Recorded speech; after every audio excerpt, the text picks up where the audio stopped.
at some point, it's important to do what you're passionate about. It makes a big difference, makes your life change. Today, we have Shyaam Subramanian from Teach for India with us. Teach for India envisions a world where all children can have access to quality education, starting with primary and secondary education. Shyaam shares his experience as an IT consultant for 12 years working for companies like PwC, and how he came about a change to live a more purposeful life by learning the value to volunteer.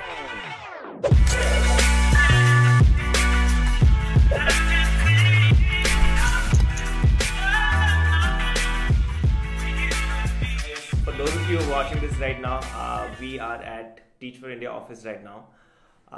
Welcome to the askAIESEC show.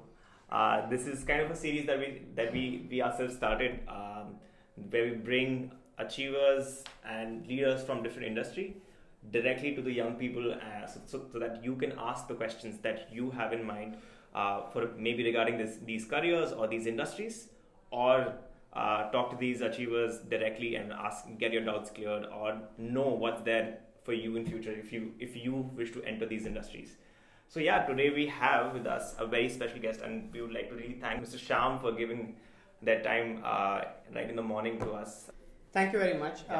Firstly, I want to say all of our achievers are there, our 1,100 fellows, 3,000 alumni, and the 40,000 kids in our direct care, and many students that are alumni. So those are the real achievers out there.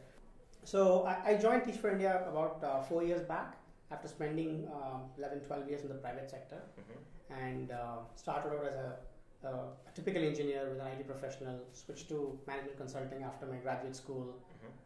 Then at some point took a break for about 4-5 months, did what typically as a cliche goes, a little bit of soul searching and so on, did some volunteering work, spent a lot of time traveling, meeting people, and lo and behold, here I am after 4 years. I was quite keen to move to the sector, do something a lot more purposeful and meaningful, and took the plunge in 2014, and it's been a fantastic 4 years for me. Wow, all right, that's pretty amazing. So I think a little bit of context of what exactly does Teach for India look like, and how does the programs, I think that will be a very good context to start with as well. Yeah. So we are a fellowship program. We run a 2-year fellowship program for people who are committed, passionate, and capable. They can come from corporate sector, they can come from colleges, undergraduate, postgraduate. We have a diversity of people across our regions. We operate in 7 cities today, and they give up 2 years of their active life at a young age, and they join the fellowship program. They go through a selection process, send out an application, go through what we call a day-long assessment center, and finally join the program once they get through. And depending on their choice and availability, they get staffed across 7 cities into our classrooms. What we essentially do is make sure that these fellows get excellent training after spending 5 weeks in a residential boot camp that we have in Pune every summer, and before they go into the cities. And once they enter the cities, they are entrusted the responsibility of fundamentally transforming the lives of 30, 40, 50, how many other kids are there in the classroom. And they do so by immersing themselves in the context of the lives of the children, getting trained continuously on pedagogy content, getting support from their immediate managers, but most importantly, taking ownership of what they do. They grow as leaders over the next 2 years as they see their children grow against all odds. We do serve children that come from very disadvantaged communities in our urban regions, and in just helping them achieve over a 2-year period, these people grow as leaders as well. Once they graduate, they join a growing, strong network of our alumni. We have 2,000 odd alumni all over the country, all over the world actually today.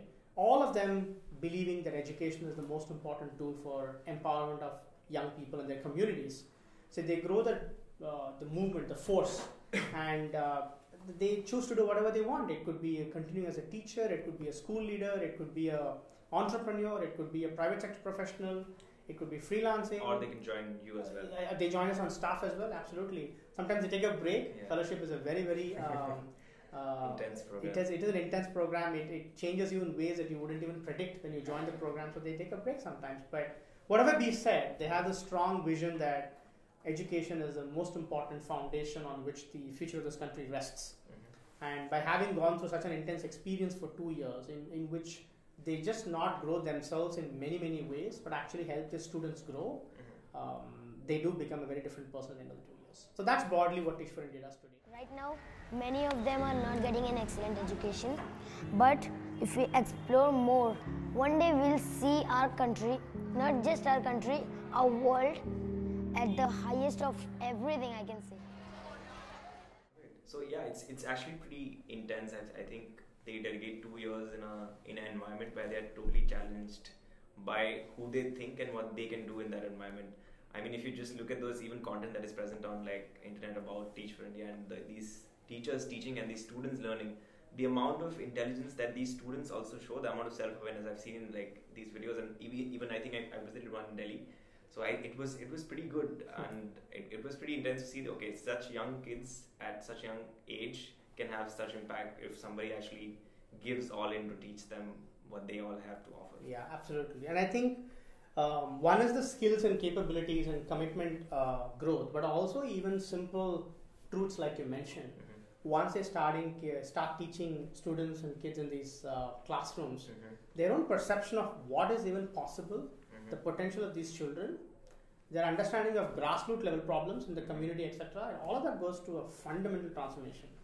I would say it opens up doors that would have been closed for years for us as an individual. I used to teach some time back as well in the same. I used to spend some time taking off from my work and teaching. I wasn't a fellow, I wish I were. And my first reaction is, this is pure magic, right? And I would have walked in with so many assumptions. This was back in 2014, I think, as soon as I joined. But once you start teaching, you realize what is possible. It just sky is the limit.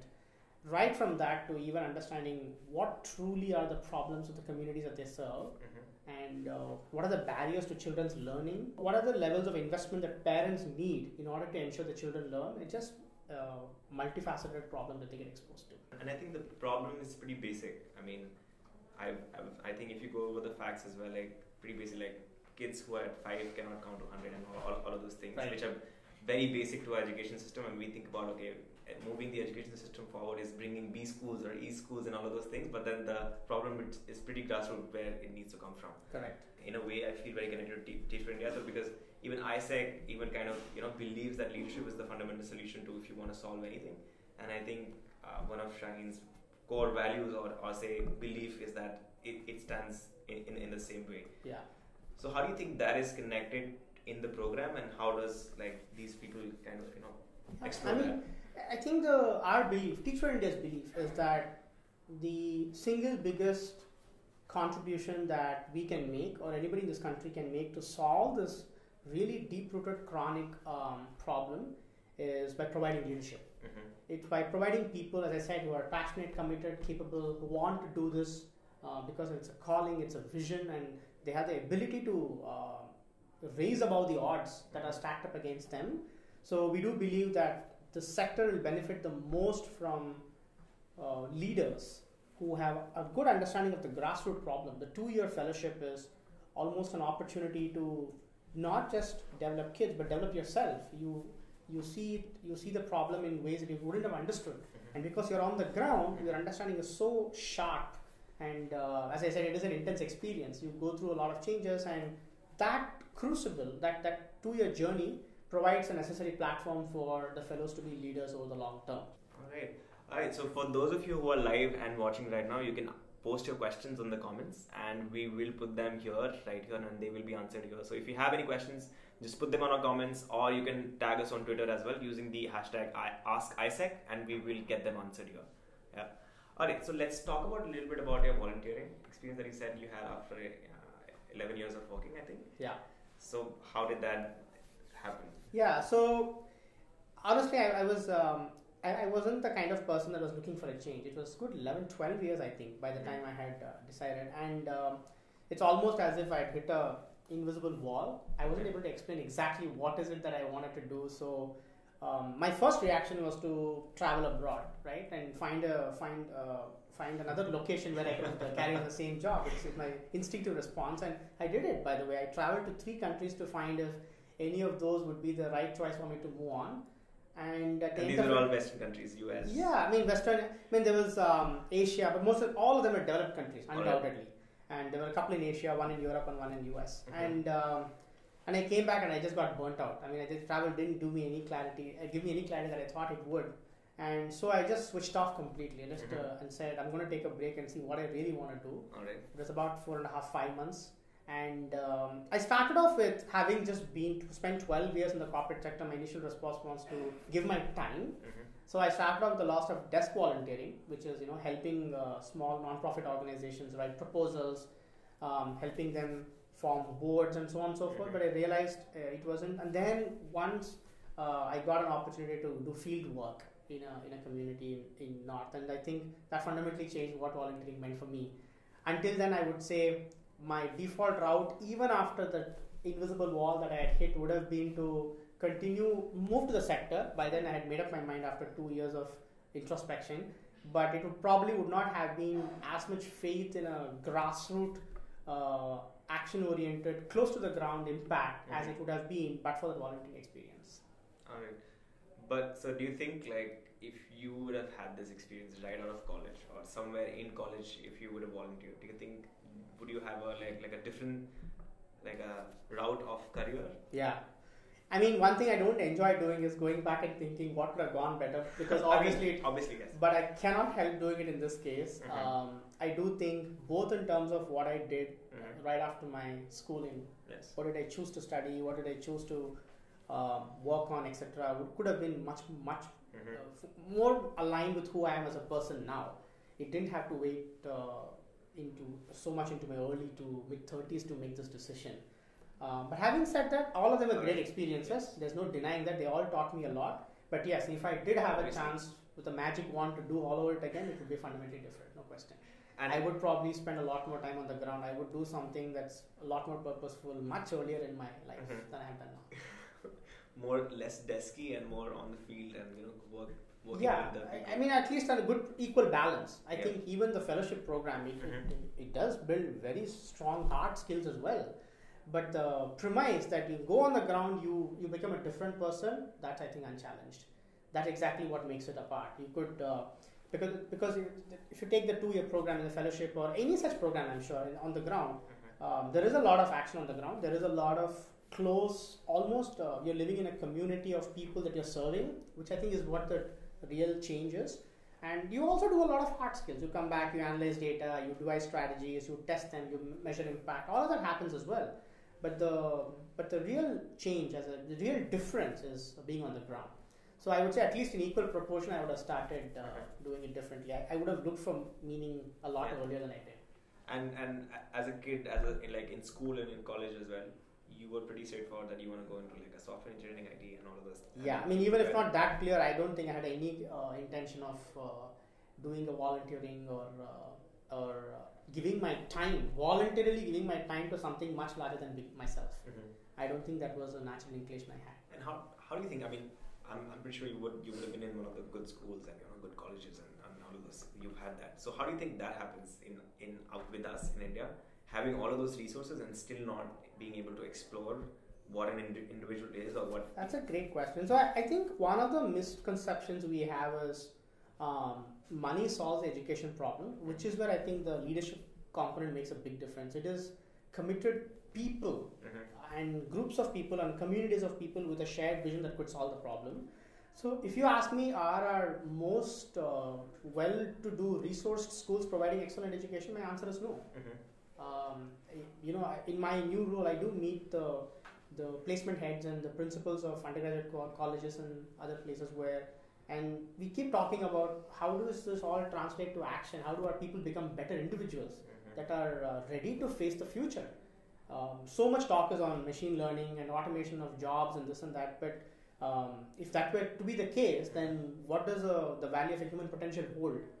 Especially if you're a young undergraduate or a graduate, I do think that money doesn't solve much of the problem. So what it does, however, is given my background, what I feel privileged about is the access that I got because of the people that I have, the friends and the communities, the support system that I do have, which I think even our kids that we serve don't have access to oftentimes. But if you ask me, does education need an overhaul across the board? Undoubtedly so. Not just primary, secondary, but even higher education, I would think. So what do you think, I mean, as a young person what kind of opportunities they can take up in college so that to at least get a wider perspective or a bigger picture than just what they are doing right now? So I have, as you were saying, I think three parts to your question, right? One, I think at some point it's important to do what you're passionate about.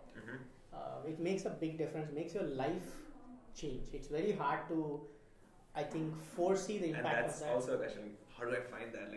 How do you find that? Yeah, by trying different things, by taking risks, by exposing yourself to contexts into which you would not have earlier exposure and so on. I do think, but at least my journey over the last 4 years, and I'm pretty sure for many years to come, is just let's follow the passion at some point in life, not worry about the job and I know it's hard, but I think that's exactly what separates people who unleash themselves from others. That's what I find in myself, let me put it that way. After 12 years, why I like this is because at last I get to do what I want to do, right? That's my first response. The second is, a lot of research shows people volunteer for very different reasons. I think there are 6 that globally are often told. One is CV. But the other 5, which often people don't talk about at all, include finding purpose, including wanting to make a contribution in the society, growing as a person, and being a part of a much larger network of people. It's quite amazing how these 4 or 5 get lost out, and we continue to focus only on the CV. So, for people who are right at on the fence and aren't sure where to go, my recommendation is take the plunge, and you will see that the other 5 come to life as well.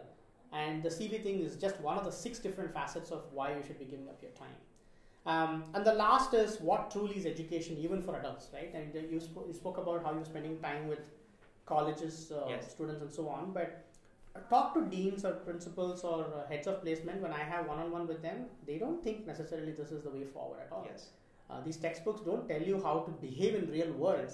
And even 6 weeks of volunteering in an underprivileged community, or doing anything that your heart is in, or even because you're curious or you're interested, you want to do something different, could radically change what you learn about life. So just last year we did a survey. It's called Youth Speak Survey, and it's like young people. We ask them what is the value you hold for this, and the most important thing that they hold is that the recommendation of their professors, of who they're directly in touch with. And if these guys don't recommend exploring something out of what they are doing, it becomes pretty hard for a young individual as well to see that opportunity, because he's kind of looking only for those internships or only for those jobs that they are recommending them. So I think it's in that circle, in that environment where they're living. And I think we should be, I think it is understandable, because I don't think the professors or heads of placement themselves are rewarded on, hey, where is this person going to go 3-5 years down the line, but they are rewarded on next step. Like what's the pay package or average pay package of the graduating student, right? I think it's very understandable. I don't think we should be so harsh on the system. But my recommendation, my kind of submission to the people who are considering, just try it once. Somebody has got to take the lead, right? And even if you have 10% of the population saying, I'm going to be different and I'm going to take the lead and I'll show what leadership is all about, the research system is going to fall in line. But at this point, the odds are really high against, and I can see where your own concern is coming from as well. But as I said, I have met enough placement heads and deans, and they all agree. It's just that they want the overall system to change for them to also to do what they truly believe in at this point. I don't think we're very far from the day. A lot of research on millennials shows what they want is a sense of purpose, what they want is challenge, what they want is to contribute to building a better society and nation. They all want to do it. It's just that some of these, like you said, the barriers that come in the way do pose a huge challenge for people to take that plunge. Great. So I want to talk a little bit more about the core thing that you guys work. I mean, the education part of it. So the teacher and the student, that's where it lies. And I mean, I just want to make a quote. I think it was from Ken Robinson, who said, like, in the middle of the education is the teacher and the student. Everything else is just extra. But then again, the same thing. The other things have become more important. The mark sheets, the framework, how we do it, and these two people have kind of been lost in that game. So what do you think about that? So one of the things we believe in Teach for India is what we call the power of and. I would be lying if I said mark sheets, etc. is not important. It is of course important. Obviously. We want a lot of opportunities for our students to gain access to when they go from one grade to another or graduate out of school and so on. So our curriculum, the philosophy of education that we have, has three-pronged approach for students. One, it says academics, which is what I think they're calling master. But even then, there is a certain quality of education that they give to our kids, right? Whether they enjoy the learning in the first place. I think one of the biggest questions to ask for any teacher is, does my student enjoy coming to my class? Does he or she feel pumped about every morning to come and just sit, observe, learn, share, push the teacher also? Teacher is also learning in the process. And how do you kind of gauge this? The teacher will know. I can tell you straight away. Every teacher will know whether the students are invested or not. They need to be aware of the classroom. They need to be aware of every child where they are. That's what our hope is. When we train our fellows, that's exactly where we want our fellows to get to as well. Secondly, they do get some periodic support from our staff also. We have a role called the program manager who visits our classrooms and gives a constant feedback to the fellows and so on. But the most important level of understanding is the teacher himself or herself, the fellow. The second is we want our kids to have access and exposure to a variety of things. As I said some time back, one of the biggest differentiators of the kind of education system that high-income private schools provide is sometimes just the exposure to different things. Yes. So we want our kids to do that. Third is values and mindsets. We want our students to become future citizens who are going to shape the world in a different way. The volatility of this current world obviously begs for a lot of need for values in young adults and students as well, and therefore the education per se is a three-pronged approach in Teach for India. Right. And I also want to say that this is true for adults as well.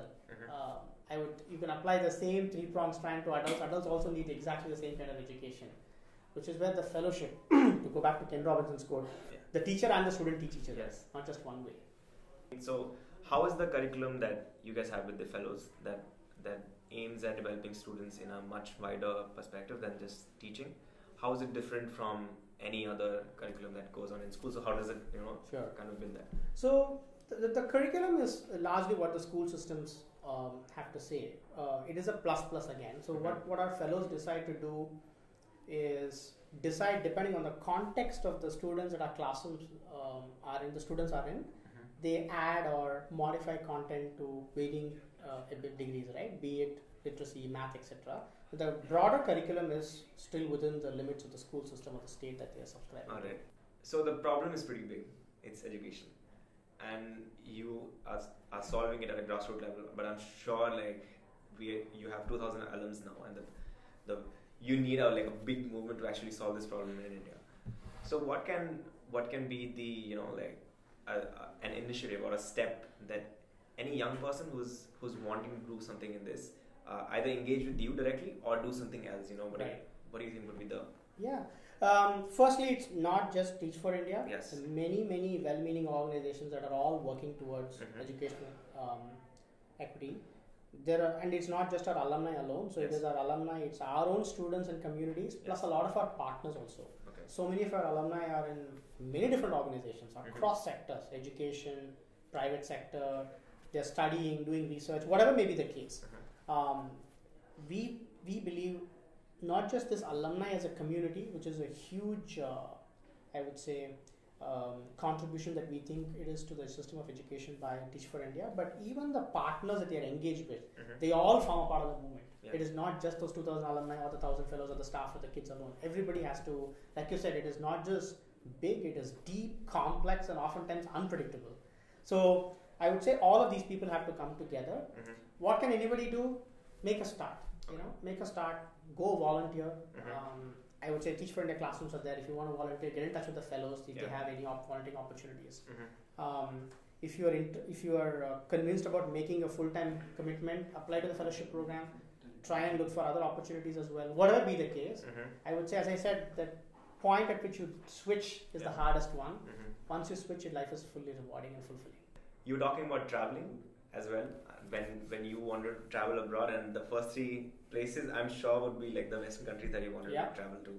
And so how do you think that shaped you as well, first of all, and then how is that in the mindset of even Indians or any culture? Because European culture is pretty long, after college you take a gap and then you travel around, and that's also how AIESEC also emerged kind of from Europe, and that's the culture we also want people to have. It widens your scope of understanding of other cultures and other human beings when you try to understand that problems are similar in different parts of the world, and the people who are solving are like the leaders. They might speak different language, or they might do different things, but they're trying to do the same things. How do you think traveling kind of imbibes that value or self-awareness in a young individual, or even an adult when they start to travel? Does that add any value to the person? I mean, I think it depends on the person. It added a lot of value in me, in the sense it told me that I didn't value it as much. Okay. So, but I do think, but it came after I traveled a lot. Okay. As I said, it did change me as a person. It gave me a lot of clarity in what I wanted to do. Okay. And to that extent, even going to different cultures, as I said, it was 4 different countries, very different cultures, highly developed, as you might imagine. That was, as I said, my first reaction to. And so it did challenge me in terms of what do I really want. I mean, it seems like a pretty cushy life out there. The pay package is going to be pretty exorbitant as well. And I do have the luxury of time on my side. I could spend 3 years or 4 years there and go back to India. But when I traveled and I came back and then came back to the reality that I'm in, obviously my thinking changed. That this is not truly what I wanted to do. Many other ways that travel can. I think one of the things we associate travel is also with sometimes with a lot of relaxation and so on. Yes. What I would challenge is also, can we travel to exert ourselves more? Not just physically in terms of trekking and so on, but also emotionally saying, I'm going to go to the most challenging parts of India, even not just abroad, anywhere you go, and do something that I haven't done before. I think that's one facet I think travel makes a big difference on. I think even traveling alone and traveling the pack to feel safe, and then traveling alone is also like a pretty different route to take and experience in India or abroad anyways. Yeah, I mean, I was a couple of fellows I think I met a few months back, and even others. We work with a lot of other organizations whose culture we take in. And some of those organizations also have this very interesting program where you travel. You travel without any money in your hand. Okay. You have to live on the road. How you want. Like borrow steal. Like borrow steal. Not steal. And when you go to villages or towns or the communities that are most challenged, it really builds a kind of empathy that's impossible to replicate in a closed environment like this, for example. And therefore, the purpose of the travel, the way you travel and where you do it, how you do it, all of that can fundamentally change you as a person. There's no question about it. All right. I have one question. Yeah. So Sanya asks, what are the barriers which you faced before you volunteered, or then your parents had? How did you overcome them? So I think it's pretty connected to what we also say. I mean, so the biggest professors and teachers are there, but parents obviously are there, because obviously they have to give you money to support that your volunteering. Indeed. Wherever you want to do that. And these are the barriers they face every single day, if even they want to take this step of what we think is the next step. One of the hardest leadership skills which we think the fellowship also builds, but even otherwise, is taking people along in your vision, right? We call it shared visioning.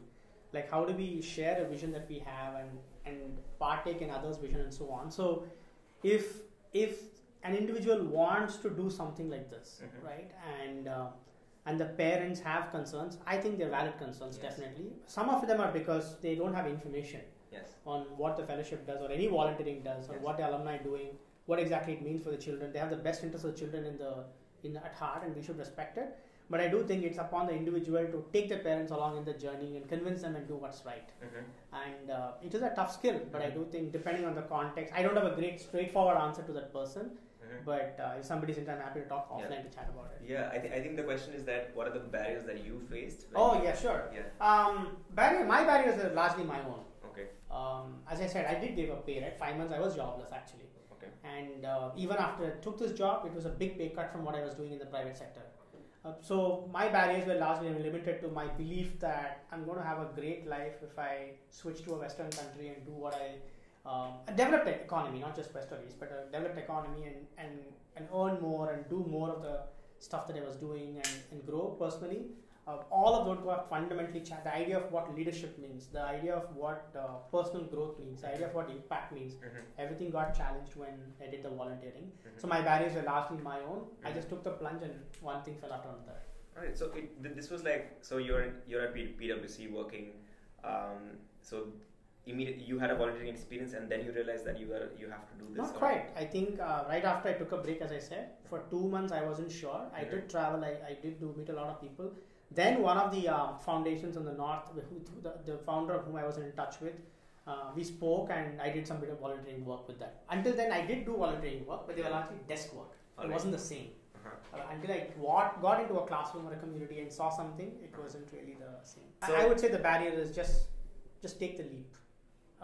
Don't look at the barrier oftentimes. Once you take the leap, you will see actually it is much more rewarding than what you thought it would be. Yeah, and it's pretty scary at that point of time because you don't know what's there next. But then I think as human beings, or as if you are like a proactive individual, you will kind of figure it out. Yes. And even if you don't do that journey of falling and getting up again, that's exactly what leadership is. Yes. The idea of figuring it out, falling and getting up and doing again better and better is exactly what leadership is. And there is no shortcut. If somebody wants an answer of what's the barrier, if I can know it, pre-hand, and I can kind of figure it out later on. My submission is more often than not the barriers are within ourselves. Mm-hmm. I would just look inward for the barriers first. Yeah. So these kind of learnings, they sound quite saintly, or I might say like a big. But then these are pretty basic things that any person in their daily life who wants to achieve more, do something more, is kind of practicing in their daily life. And I think more and more of college students are exposed to these kind of things and these kind of. I do think there is a lot of passion and drive to do something meaningful in life. Mm-hmm. There is no question in my mind. As I said some time back, the research on millennials are pretty clear that they do want to do a lot more substantive impact on the ground with their lives, and I do think it's the right time. There are a lot of young people watching this, and there will be a lot of questions in their mind and all of those things. Yeah. So, if you had a chance to had the magic wand and went back, so if you look into this camera and say, okay, I am speaking to myself 14 years, 15 years, 16 years ago. What advice or what would you say? So, and kind of a take back for that person back then when they're in college, where they don't know anything other than their placements or the pay package that they want after finishing their college. And I think that would be a very good insight for any young person watching this. Think about it. Yeah, sure. So if I were to look back at myself, not 14, 15, actually now 17 years, all right. 16, 17 years ago, I would say just pause. I would tell myself, just pause, look around, think very deeply about if this is what you want to do, and then act. That's it.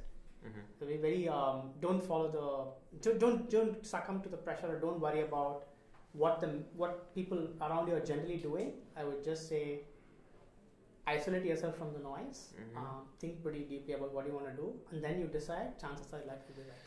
But that's kind of like, so how does this pause and isolation look like? Because in college, let's just say there are a lot of things that you're doing, but then you have a lot of free time as well. Right. And that's not the pause we're talking about. Not the pause. The pause is really a pause on our current way of thinking. It's not a pause on time or physical activity, right? And for people who find it hard to pause and think and reflect on what, I would say, just say do stuff like volunteering. Challenge yourself. Do something that's different, and it's going to expose you to a very different way of thinking, behaving, and living. Yes. And very different kinds of people. Yes. That's good. That's a great pause as well. So pause is not actually like sitting in your bed and like thinking what next to do. No, not for everyone. There might be a few people who might feel the pause is like that, but for many people, I would say doing something fundamentally different and just the act of giving in some way. A lot of research shows the hardest thing to give is time. That's why volunteering is so very different. Yes. So giving one's time in an immersive way and doing something purposeful by putting in your physical energy, mental energy, and emotional energy into it. Yeah. It's a great pause. And it's kind of very selfless because you don't get back immediately anything. You get a lot. But in the long run? Even in the medium run you do. Oh, yeah. The challenge is the ability to think how much you've gotten back, right? That takes time. Yeah. But you get... Actually, volunteering is a bit of a misconception. You grow much more than the beneficiaries do. That's really what it is. Yeah. We have a question on the way. All right. It's for Teach for India. Yes. Can undergraduate students qualify for Teach for India programs? Yes. So the fellowship program has about roughly about half of our fellows are working professionals, half are graduates, undergraduates. So yes, if you're a final year undergraduate student, and if you apply and you get through the fellowship, you're going to be about 50% of the cohort. Cool. So this is kind of the end, the last part of it. This part is where you get to ask a question. So anything that's running in your mind, we have these young people who are interested in these kind of programs, or they're actually looking into something because that's why they follow these kind of things. They have these tendencies to look outside the college, but then they have those boundaries where they live in. Right. So what is the one question that you would like to ask them, and they would answer this in the comments on YouTube or on Facebook where we put it, and that'll be like a very good. I think Sure. I think the question I want to know, just based on my experience with college and working professionals, I think, as I said, it's both, right? The fellowship has 50-50 almost. So young professionals and college students is, what's the most sustainable way for any of them to gain exposure to alternative ways of thinking and behaving, right? Mm-hmm. So there is a college environment, there is a working environment. Think of myself. If I went back 4 or 5 years in time, how could I have gained that exposure much earlier? And likewise in college, you spoke about it, right? There is the college environment where you are instructed in a particular way, and rightly so. And every time we have to kind of disorient ourselves into a different context to think differently and behave differently. And my question is, how can we bring that into our daily life? Okay. Be it in the workplace, be it in the college environment, be it as a part of the curriculum.